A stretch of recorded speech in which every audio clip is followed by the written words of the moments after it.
Hey, this is Nicholas with the Backyard TARDIS here with another review. This time a book review. I'm reviewing Earthman Jack and the Ghost Planet by Matthew Kadish, the Salty Nerd Podcast and part of the Red 5 Network.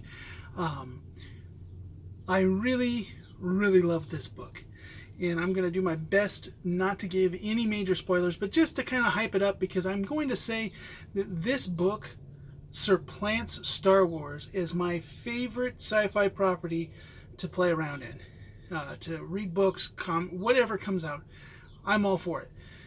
Here's why, and people know, well, I'm a big Star Trek fan, Stargate fan, Doctor Who fan, you know, the adventure of the week type fan. But what is it about Star Wars that makes you, well, you know, you think lightsabers and X-wings and all this kind of stuff, and this has that. This captures that type of feel and amps it up, and I think does it even better. Now, I had already read Kadish's book Lawman, the Brooke and Behringer book, and which is set in the same universe, and so that had me grabbed by chapter 1. I will say this one starts out a bit slower.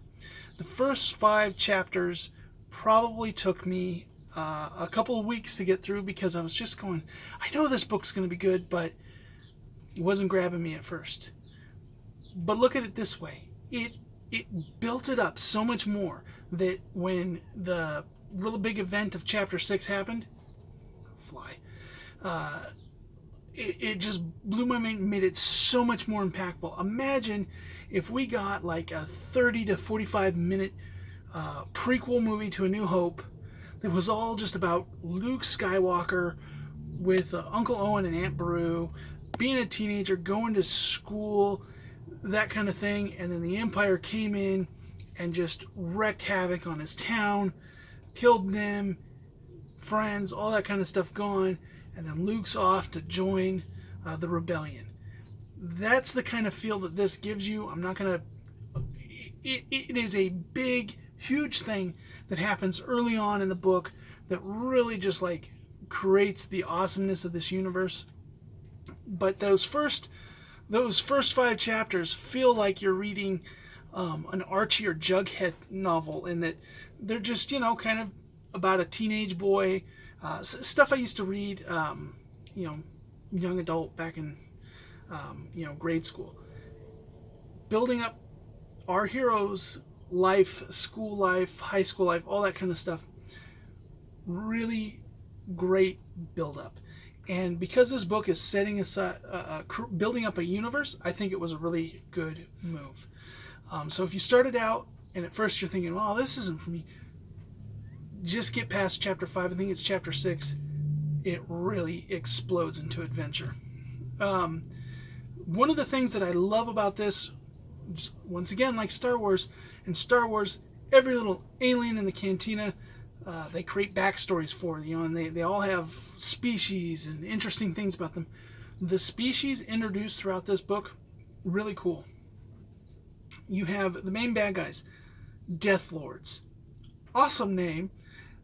They're more than the Borg. They're more than the Cylons or that, but it is kind of like this artificial intelligence, but they are pure evil. They enjoy torture. They do that.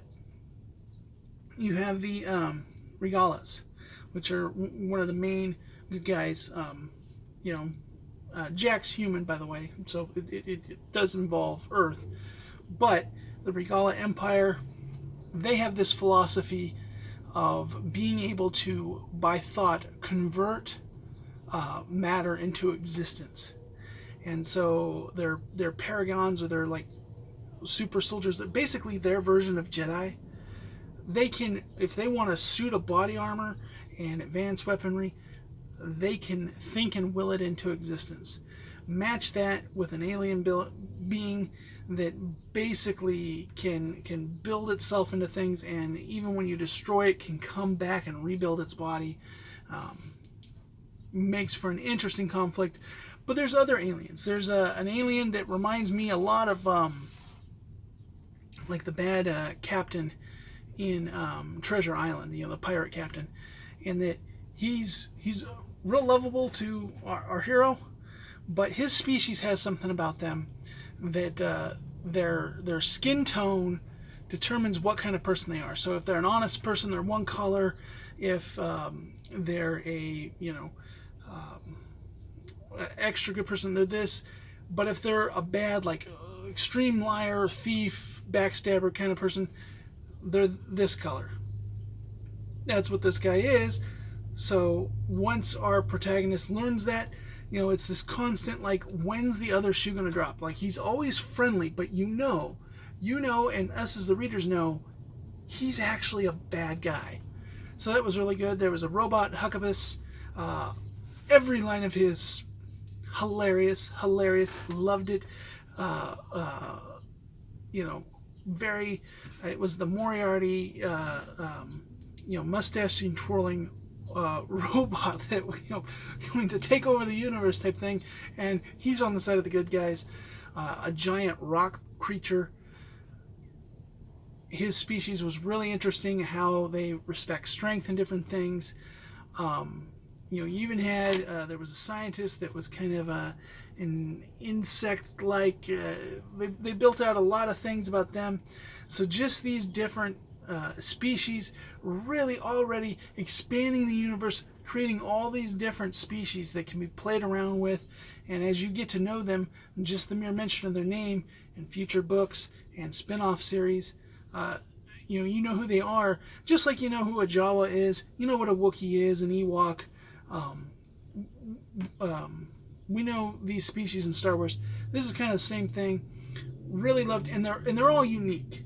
As much as I am a diehard Star Trek fan, outside of maybe personality traits, there's not physically that much different between a Romulan, a Klingon, a Cardassian. There's not as much detail there. They're all basic humanoid aliens. This had a lot more variety, a lot more personality, and unique abilities to the species. And I really enjoyed that. That's something that Star Wars had, that a lot of, because of budgetary restraints, the Adventure of the Week TV sci-fis have to stay away from, but was great here. So with that, I totally recommend that you pick up Earthman Jack versus the Ghost Planet. Get into the Earthman Jack world. You won't regret it. It's an amazing book, and definitely a must read. Alright, I'll catch you all next time with another video reviewing another book.